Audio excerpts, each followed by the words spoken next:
नमस्कार दर्शक बंधु साई अनंत आश्रम को स्वागत। आज लगभग जाऊँगी चंद्रग्रहण। यह वर्षर प्रथम एवं पूर्ण चंद्रग्रहण हेब।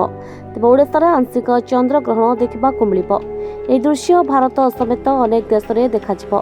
पंडित ज्योतिर्विद मतरे आज अपराह 3:20 17 ग्रहण स्पर्श हो प्राय 3 घंटा 27 मिनिट रहा। संध्या 5:33 27 मुख्य प्रक्रिया आरंभ हो।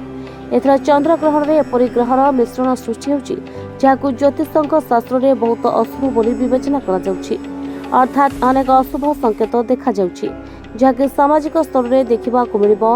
एथर चंद्रग्रहण शनि ग्रह और कुंभ राशि रे अधिक प्रभाव पकाइबाकु जाउछि जोठारे राहु पूर्व उपस्थित अछंती। एपरी परिस्थिति रे राहु एवं चंद्र का संयोग कुंभ राशि रे हेबो जेतबेले सूर्य एवं उभय परस्पर ठारू समय सप्तक भाव रहिबे एवं सप्तम दृष्टि निक्षेप करिबे जार प्रभाव देश एवं देश उपर दृश्यमान हेबो। पहाड़िया अंचल रे अधिक प्राकृतिक विपर्यय आसपारे। आ सहित ए ग्रहण 5टी राशि पर प्रतिकूल प्रभाव पकाइबो। चंद्रग्रहण जोगु केउ 4टी राशि रे खराब जानतु। कन्या राशि चंद्रग्रहण जोगु आर्थिक संकट परिस्थिति सृष्टि करिपारे। आज ठारू खर्च बढ़ी पारे। संचय थिबा टंका खर्च हेबो। खाद्य प्रति ध्यान देबाकू पड़िबो कारण स्वास्थ्य खराब होई पारे। अଯଥା खर्चांत हेबार संभावना अधिक। विवाद आड़कू ठेली होइजबे। बड़ धरणर किछि अघटन घटी पारे। तुला राशि चंद्रग्रहण जोगु तुला राशि व्यक्ति अत्यंत खराब घटाई पारे। पिता स्वास्थ्य अवस्था खराब होई पारे। तांको स्वास्थ्यर जत्न नेबाकू पड़िबो। चंद्रग्रहण जोगु क्यारियर रे मध्य बड़ परिवर्तन आनी पारे किंतु धैर्यर सहित काम कले सबकिछि सहज होइजिबो। बिझा राशि चंद्रग्रहण रे राशि व्यक्ति स्वास्थ्य प्रति विशेष ध्यान देवा उचित कारण पेट संबंधी कौन समस्या चिंतार पकाई पारे। व्यापारुआ हेले अधिक खर्चांत हेबे। एही अवधि मध्य आय तुलन में व्यय अधिक हेबो। अनावश्यक खर्च आपणक पई समस्या सृष्टि करि पारे। मीन राशि चाहुथिबा काम हेबनी अनेक कार्य विफल हेबे। आर्थिक संकट देखाजिबो। शारीरिक समस्यार सम्मुखीन होई पारंती जोथिपाई आपणक परिवार सदस्य मध्य विरक्त होई पारंती। जग्रेखी न चले बड़ विपद को सामना करि पारंती।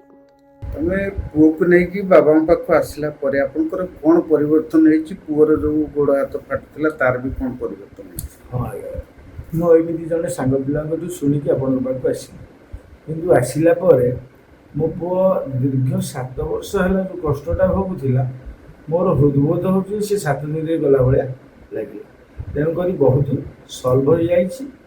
एथिबाई बाबा को कोटि कोटि प्रणाम आउ महावीरी पंचमुखी महावीरी हनुमान को मो स्वामी जहाँ कहले मु भी से कहबो चाहूँ तथापि मोर अलग अनुभूति।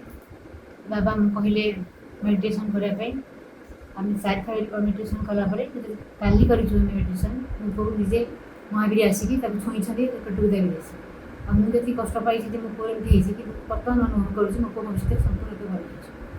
अच्छा पुओ एडी आसिले परे मोर जति माने कष्ट थिला मो आगुरु जमा चाली पाउन नथली। एडी जति सप्ताह भीतर आसिलेनी माने मते एते भल लागुची। मो चाली होची बुली होची खेली होची सब भल लागुची। आगु मु किछि करे